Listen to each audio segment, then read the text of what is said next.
Dostlar, bu videoda Kamboçya'da içinde sadece kadınların çalıştığı gizli bir lotus çiftliğine gidiyoruz ve ellerimizle lotus topluyoruz. Ama burası sıradan bir lotus çiftliği değil. Hepsini anlatacağım. Hazırsan başlıyoruz. Başlamadan önce bunun gibi içeriklerin devamı için beğenmeyi unutma. Dostlar, Kamboçya Siem Reap'ten herkese günaydın.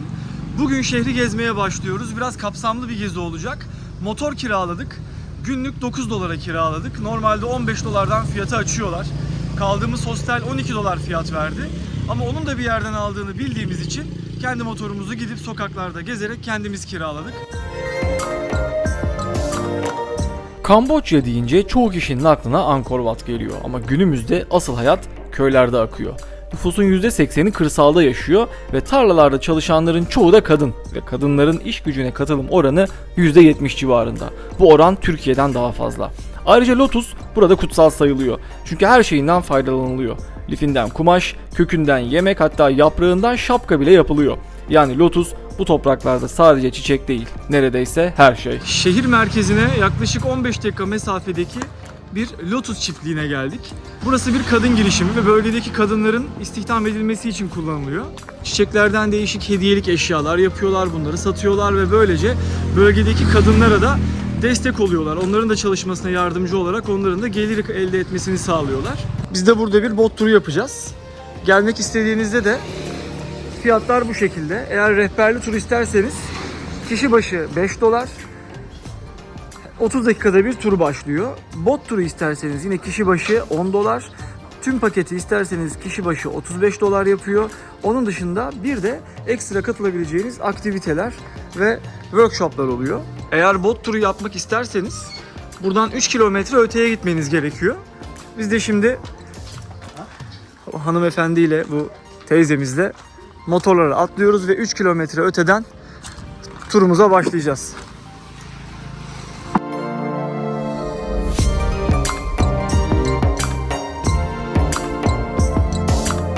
Halkın çoğu çok mütevazi şartlarda yaşıyor. Kişi başı gelir yılda sadece 2000 dolar civarında ve hayat büyük oranda tarım ve el emeğiyle dönüyor. Ama burada fakirlik içinde büyük bir zenginlik var. Çünkü doğa, inanç ve gelenek her şeyin içine işlemiş. Yoldan geçerken birkaç küçük Budist ayine denk geldik mesela. İnsanlar çıplak ayak sessizce dua ediyor. Nüfusun %95'i burada Budist ve lotus çiçeği de inançlarında çok özel bir yere sahip. Saflığı, yeniden doğuşu ve ruhsal aydınlanmayı simgeliyor.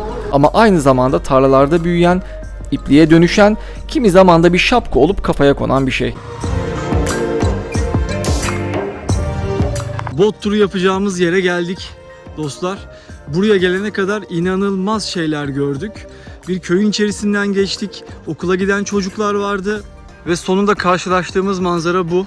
İşte bu teknelerden bir tanesine atlayarak şu an tur yapacağız. Az önce içinden geçtiğimiz 2 tane tören vardı. Onları gösterdim size. Sorduğumda da onun ne olduğunu öğrendim. Az önce arkadaşa sordum. Dedi ki insanlar öldüğünde onların ölü bedenlerini yakıyorlar ve bu şekilde bir tören yapıyorlar. Yapılan törende de bu şekilde bir müzik çalınıyormuş. O ses onun sesiymiş. Gerçekten inanılmaz görüntülerle karşılaşıyoruz burada.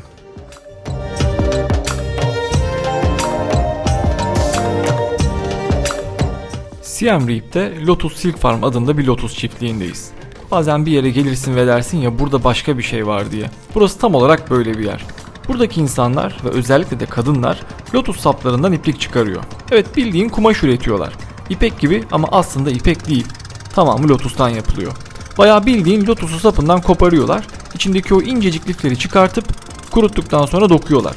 Tabi sadece 1 metre kumaş için yüzlerce sap gerekiyor, belki binlerce. Zaten bu yüzden de bu kumaş çok nadir bulunuyor ve aşırı pahalı. Bu kumaşla değişik tekstil ürünleri üretiyorlar. Yaptıkları bu iş sayesinde de UNESCO'dan ödül bile almışlar. Bu kısmı birazdan ayrıntılı olarak göstereceğim.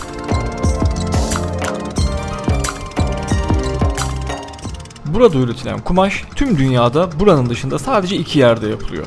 Bunlar Myanmar ve Hindistan. Burayı özel kılansa tamamen kadın emeğiyle üretilmiş olması. Bu konuda aldıkları hatta bazı ödüller bile var. Lotus, Kamboçya'da sadece bir çiçek değil.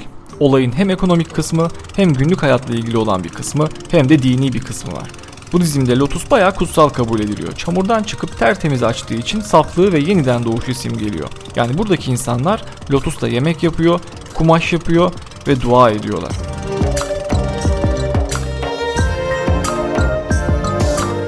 Motorla suyun üstünden giderken yer yer suyu göremediğimiz yerler oluyor.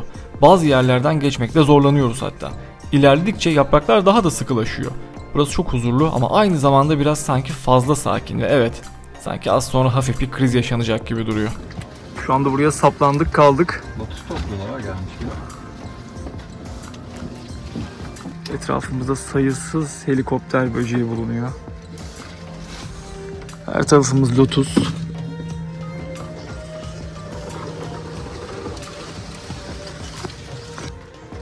Tam bir doğa harikası. Buradayken lotus topluyorlar. Topladıkları lotuslar bu şekilde arkadaşlar. Henüz açmamış olanlar. Bunlar açtığında şu şekilde buradan dibinden koparıyorlar. Bunlar açtığında yüzeyin tamamı pembe oluyor. Muazzam bir manzara. Henüz açan tek tük görüyoruz. Devasa bir lotus tarlasının ortasındayız. İnsanlar geçimini, bu bölgedeki kadınlar, bölgedeki geçiminin çoğunu bu çiçekleri toplayarak ve bunlardan eşyalar yaparak, bunları da satarak sağlıyorlar. Evren bak, kız bir şey yapıyor. Gördüm. Aynen. Şu anda da bottaki arkadaşımız bize kendi elleriyle bir hediyelik yapıyor. Evren, sen de çözdün işi.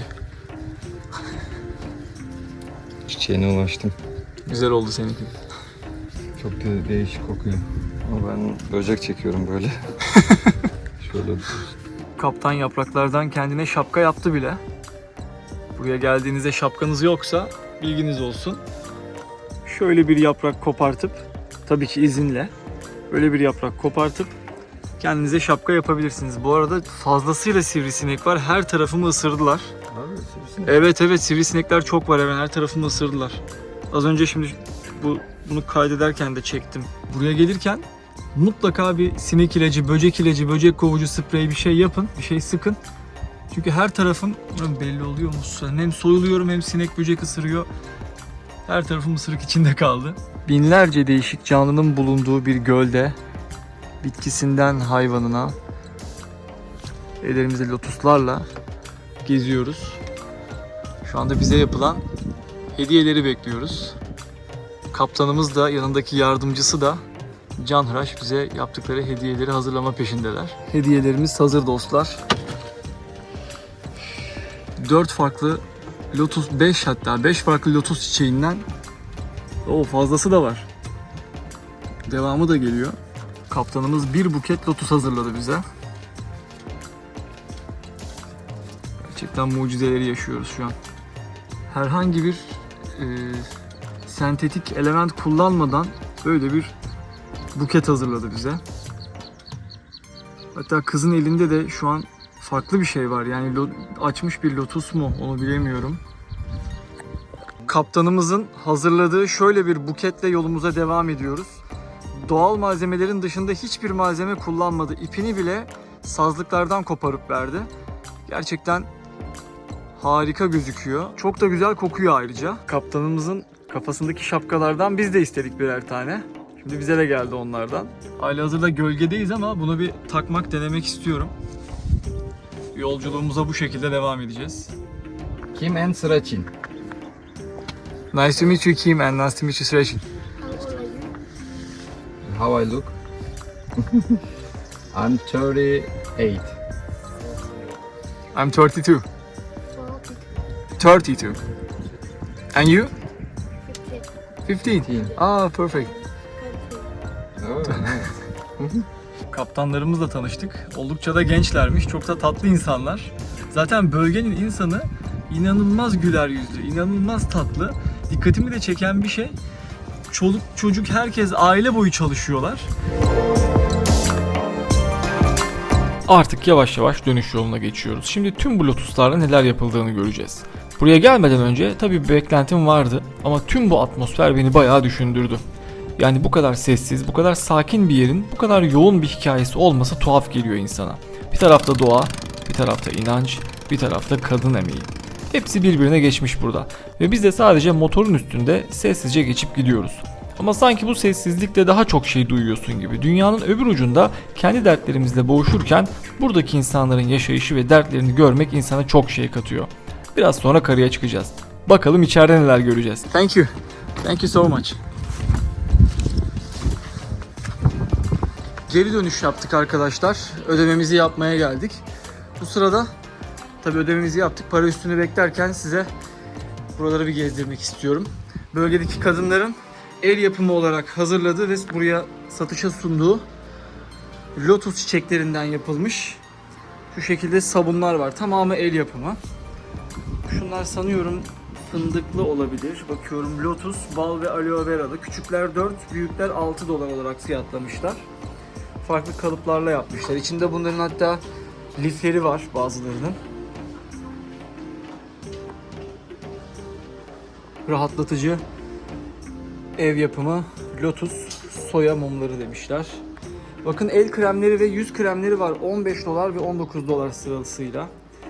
Tabii ki bölgenin kültürünü yansıtan bir Tiger Balm 3 dolar. Fakat bunun normalde iki çeşidi var arkadaşlar. Bu galiba beyaz kapaklı olanı gibi düşünüyorum. Bakayım kokusuna.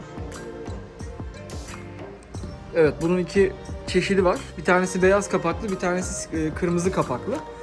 Şimdi burada yani beyaz kapak koymuşlar ama emin değilim beyaz kapaklı olup olmadığından. Farkı şu: beyaz kapaklı olan soğutarak iyileştiriyor, etkisini gösteriyor. Kırmızı kapaklı olan da yakarak etkisini gösteriyor. Vicks benzeri bir karışım aslında bu. Tamamen doğal içeriklerden yapılmış bir şey.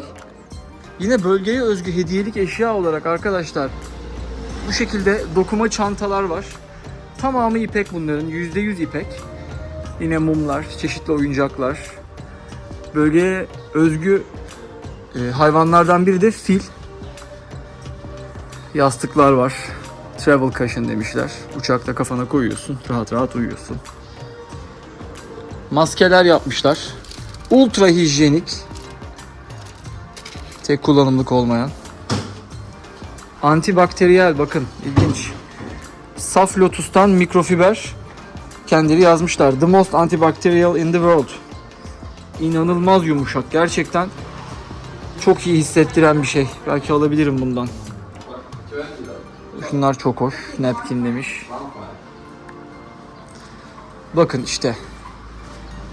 Gerçek ipek. Gerçekten inanılmaz yumuşak. Bakın atkılar var.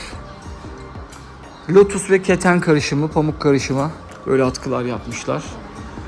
Bu %100 lotus demiş. Gerçekten ilginç. Üst kata doğru devam ediyorum. Üst katta da sergiledikleri ürünler varmış. Burada tabii kıyafetler bu sefer başladı.